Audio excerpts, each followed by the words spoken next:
തൊഴിലിൻ്റെ മഹത്വം. രാവിനെയും പകലിനെയും നാം രണ്ട് ദൃഷ്ടാന്തങ്ങളാക്കിയിരിക്കുന്നു.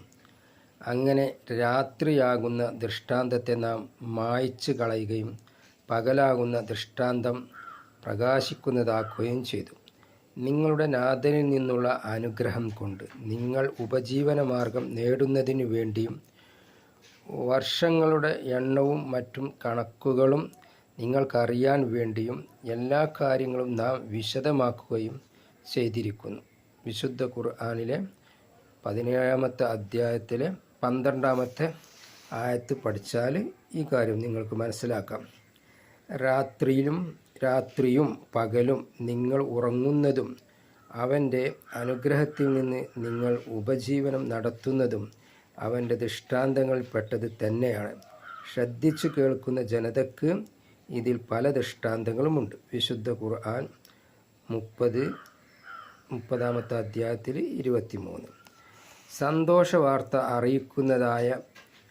അറിയിക്കുന്നതായി കാറ്റുകളെ അയക്കുന്നത് അവൻ്റെ ദൃഷ്ടാന്തങ്ങളിൽപ്പെട്ടതാണ്.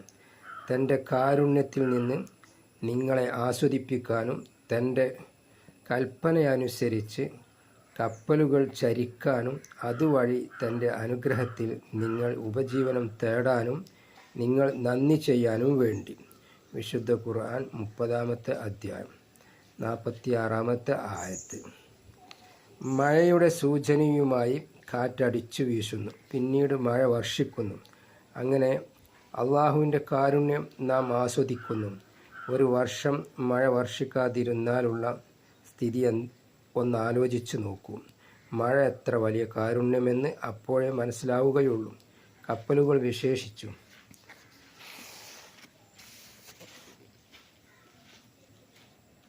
പഴയ കാലത്തെ പാഴക്കപ്പലുകൾ സഞ്ചരിക്കാൻ കാറ്റു വേണം. മനുഷ്യന് ഉപജീവനം തേടാനുള്ള ഏറ്റവും വലിയ ഒരു മേഖലയാണ് കടലും കപ്പലുകളും. ഇതെല്ലാം അള്ളാഹുവിൻ്റെ ദൃഷ്ടാന്തങ്ങളാണ്. ഇതിനൊക്കെ നന്ദി കാണിക്കാൻ നാം ബാധ്യസ്ഥരുമാണ്.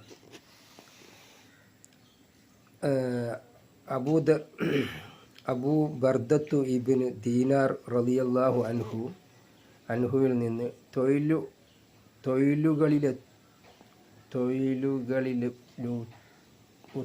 തൊഴിലുകളിൽ ഉത്തമം സ്വീകാര്യമായ കച്ചവടവും മനുഷ്യൻ തൻ്റെ കരങ്ങളെ കൊണ്ട് ചെയ്യുന്ന ജോലികളുമാണ് എന്ന് റസൂൽ സല്ലല്ലാഹു അലൈഹി വസല്ലമ അരുളിയിരിക്കുന്നു. തബ്റാനി.